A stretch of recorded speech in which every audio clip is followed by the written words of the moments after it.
Perkenalkan, kami calon guru penggerak Angkatan 9 Kabupaten Minahasa Utara yang saat ini akan menampilkan demonstrasi kontekstual Modul 2.3 Coaching untuk Supervisi Akademik.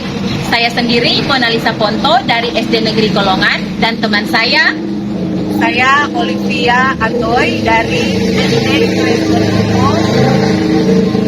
Saya Melisa Kudus dari SD Impres Kolongan, Kecamatan Kalawai. Selamat menyaksikan. Terima kasih banyak. Apa kabarnya hari ini, Bu? Luar biasa ya, Bu, puji Tuhan. Bagaimana kabar Ibu? Sama, luar biasa, hebat sekali. Nah, begini Bu Olive, hari ini Ibu Olive akan melaksanakan coaching dengan Bu Melisa, benar begitu? Iya, Bu, benar sekali, Bu. Nah, untuk itu sebelum Ibu Olive melakukan coaching dengan Ibu Melisa, saya akan berperan sebagai pengamat, sebagai observer, dan ada hal-hal yang harus saya amati. Nah, di sini terkait juga dengan rubrik penilaian yang Ibu Olive buat. Nah, nanti apakah rubrik penilaian ini sudah mencakup hal-hal yang harus dicantumkan untuk teknik coaching, seperti apakah sudah mengikuti alur tirta, apakah sudah menerapkan prinsip-prinsip coaching di situ, ada kemitraan, ada proses kreatif, bagaimana memaksimalkan kompetensi dari coaching, itu semua akan saya amati nantinya. Nah, kemudian juga saya ingin lebih jauh, ingin tahu kompetensi apa sih yang ingin Ibu Olive kembangkan mengenai teknik coaching ini. Jadi kompetensi yang ingin dikembangkan seperti presence ya, kehadiran buku, kemudian mengajukan pertanyaan berbobot, dan juga mendengarkan aktif. Oke, jadi ketiga kompetensi ini Ibu Olive ingin kembangkan. Nah, kalau secara spesifik, kompetensi apa yang ingin secara spesifik Ibu Olive ingin diobservasi nantinya ketika melaksanakan proses coaching? Saya ingin kompetensi mendengarkan aktif ya, Bu, dan juga mengajukan pertanyaan berbobot. Oke, jika demikian, apakah indikator ketercapaian kompetensi ini yang bisa Ibu Olive sampaikan untuk menyatakan bahwa coaching yang Ibu Olive lakukan ini berhasil? Jadi saya ingin coach saya ya, dia dapat menemukan solusi dari setiap permasalahan yang dihadapi dengan mendapatkan mungkin ide-ide yang baru ya, dan juga lewat pengalaman-pengalaman yang disampaikannya ada juga hal yang bisa dikembangkan nanti, Bu, dan apa yang menjadi harapannya itu bisa tercapai seperti itu. Luar biasa sekali Bu Olive. Saya yakin ketika Ibu Olive melakukan coaching nanti, semua hal itu bisa tampak, bisa muncul. Apalagi ketika rubrik penilaian yang Ibu Olive buat ini semua sudah mencakup hal-hal penting yang harus ada dalam coaching. Jadi terima kasih banyak untuk waktunya Bu Olive, dan Bu, pasti sukses. amin. Sampai jumpa untuk kegiatan coaching nanti ya Bu. Oke. Terima kasih. Sama-sama Bu Olive. Selamat siang Ibu Melisa. Selamat siang Bu. Apa kabar hari ini? Ya, baik Bu. Luar biasa ya. Bu, terima kasih ya Bu Ibu sudah datang ke sini karena saya butuh sekali bantuan dan arahan dari Ibu. Ya, saya senang juga ya bisa membantu Ibu dalam apa yang akan kita perbincangkan sebentar ya. Jadi tujuan kita untuk berbincang-bincang hari ini apa ya? Tujuan saya tuh saya berkerinduan ada anak didik saya yang di kelas ini bisa tahu membaca Bu, karena siswa sudah kelas 5 tapi masih tidak tahu membaca Bu. Itu yang menjadi keluhan saya, apa yang harus saya lakukan ke depannya sehingga peserta didik saya ini bisa mengikuti pembelajaran sama seperti teman-temannya yang lain. Oh begitu ya, jadi ada begitu ya, yang belum tahu baca tapi sudah ada di kelas 5 ya. Jadi apakah yang sudah Ibu lakukan atau apa yang menjadi masalah dari anak ini ya? Dia belum tahu baca, padahal sudah dari kelas 3 ya, di kelas 5. Ini permasalahannya memang anak ini bukan siswa dari sekolah kita Bu. Dia bukan dia adalah murid pindahan yang baru masuk di kelas 5 pada tahun ajaran ini. Jadi dia sampai saat ini dia sudah sekitar 3 kali pindah sekolah Bu, tambah di sekolah. Jadi saya kurang tahu kronologisnya waktu kelas rendahnya bagaimana, tapi ketika dia datang di kelas 5, saya itu pun nanti mengetahui dia tidak bisa membaca ketika saya meminta anak-anak untuk membaca cerita secara bergantian.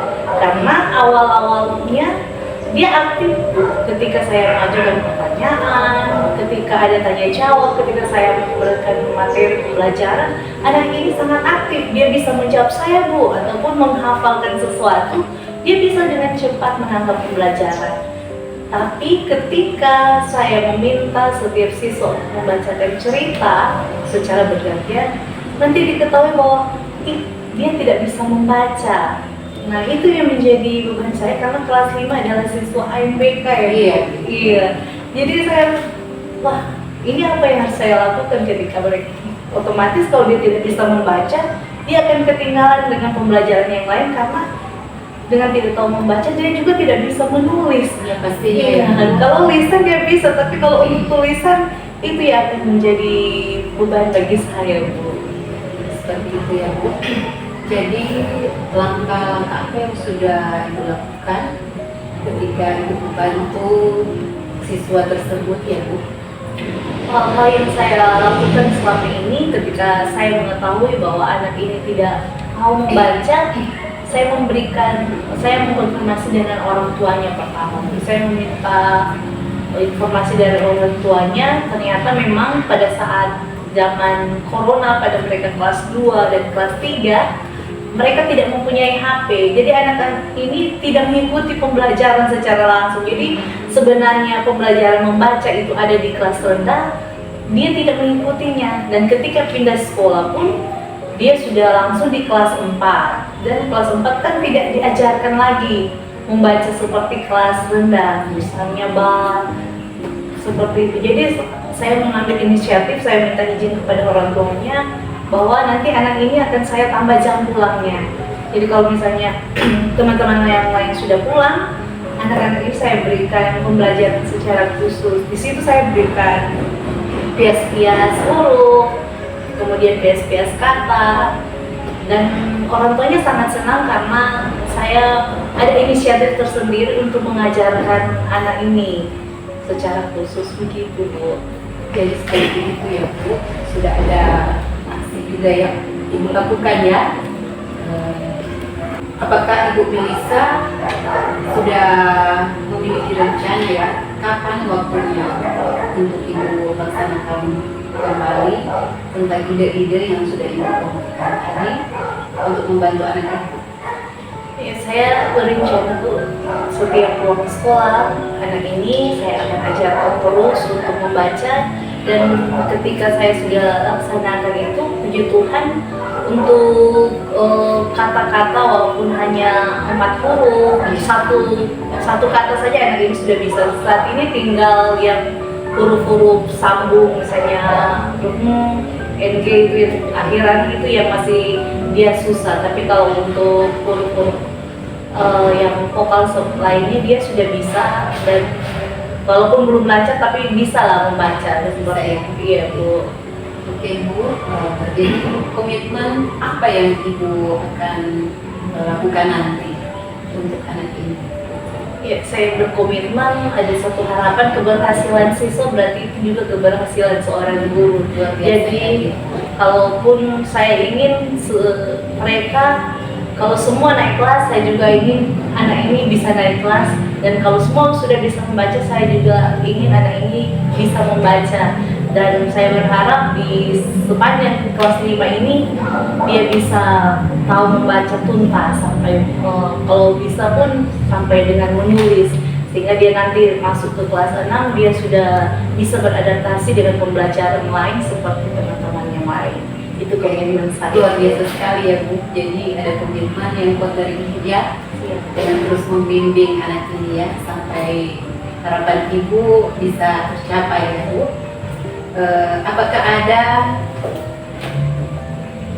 Apakah ada pihak lain yang akan membantu Ibu dalam rencana Ibu ini? Pihak lain pertama saya konfirmasi kepada kepala sekolah bahwa saya ada jadwal khusus untuk orang tua, kerjasama dengan orang tua, dan kadang saya juga melibatkan siswa saya. Jika ada teman-temannya yang punya kerinduan untuk mengajar, jadi mereka jadi tutor sebaya. Dia jadi guru bagi temannya. Jadi saya kasih tahu kepada teman-temannya bahwa kita ini semua adalah keluarga. Jadi kalau misalnya ada teman kalian yang kurang, kalian harus saling membantu. Dan banyak sekali dari teman-temannya yang suka jadi gurunya, begitu, menggantikan saya, begitu. Jadi ada kolaborasi ya Bu? Iya, iya Bu. Sudah luar biasa ya apa yang sudah Ibu kemukakan tadi. Saya berharap Ibu sukses ke depan dan apa yang menjadi tujuan Ibu, harapan Ibu untuk peserta didik ini dapat tercapai ya. Oke Bu, Terima kasih Bu. sama-sama. Saya undur diri dulu ya. Terima kasih atas bantuannya Bu. Sama-sama Bu, sukses selalu. Terima kasih. Oke Bu Olive, saya sudah mengobservasi apa yang Ibu Olive lakukan tadi selama proses coaching. Jadi bagaimana nih perasaan Ibu Olive ketika tadi melakukan coaching bersama Ibu Melisa? Ya, perasaan saat ini Bu lega ya. Saya merasa saya sudah bisa membantu coach saya ya. Luar biasa sekali. Memang yang saya amati tadi proses coaching berjalan dengan sangat baik. Nah, dari indikator ketercapaian yang Ibu Olive tetapkan tadi, hal-hal apa saja yang sudah dilaksanakan? Jadi tadi saya sudah melaksanakan coaching ya Bu. Jadi coaching tadi sudah melalui algoritma yang sudah saya laksanakan pada coaching, dan puji Tuhan dia sudah bisa menemukan solusinya sendiri ya dari permasalahan yang dia hadapi.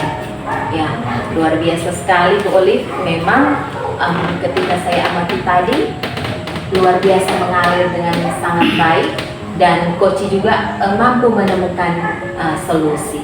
Nah, saya juga mengamati tadi prinsip-prinsip coaching sudah terjalin dengan baik. Ada kemitraan di sana, ada proses kreatif di mana coach bisa menemukan solusinya, kemudian juga mampu meningkatkan kompetensi coach sehingga dia bisa menemukan ide-ide yang baru. Nah, hal-hal baik yang sudah Ibu lakukan selama proses coaching tadi, apakah Ibu sudah merasa puas? Saya rasa sudah ya Bu. Nah, pikir tadi saya sudah laksanakan sesuai alur ya, dan saya sudah sudah menggali ide-ide dan juga menggali informasi dari coach saya ya Bu ya. Apakah masih ada kompetensi yang ingin dikembangkan lebih luas lagi ke depannya Bu Olive? Yang ingin dikembangkan juga yaitu mendengarkan secara aktif ya Bu. Bagaimana saya menjadi pendengar yang baik untuk fokus kepada coach saya ya, ketika ia membagi pengalaman juga, berdiskusi untuk menemukan solusi dari setiap permasalahannya, dan dia juga boleh mendapatkan ide-ide yang baru ya, keluar dari masalahnya. Ya, luar biasa sekali Bu Olive. Jadi Ibu Olive dari kompetensi yang sudah dikuasai dengan baik, Ibu Olive ingin mengembangkan diri lagi, terlebih khusus untuk mendengarkan dengan aktif. Nah, luar biasa sekali. Proses tadi sudah berjalan sangat baik. Alur tirtanya, prinsip coachingnya, coach juga bisa menemukan kreativitasnya, menemukan solusinya, meningkatkan kompetensinya. Saya sangat yakin kedepannya Ibu Olive akan terus berkembang, bahkan kegiatan-kegiatan coaching ini dapat lagi dilakukan kepada peserta didik. Saya yakin ketika peserta didik menemukan masalah atau mengalami kendala dengan proses coaching yang Ibu Olive lakukan seperti yang dilakukan terhadap Ibu Melisa, ini pasti akan sangat bermanfaat bagi murid-murid. Oke, terima kasih banyak ya Bu. Ya, sama-sama Bu Olive, Tentunya. sukses selalu. Sama-sama Bu, sukses juga Iya. buat Ibu ya. Luar biasa. Terima kasih, sampai Terima jumpa kasih. lagi di kolaborasi selanjutnya ya Bu. Iya Bu. Ya, terima kasih. Terima kasih.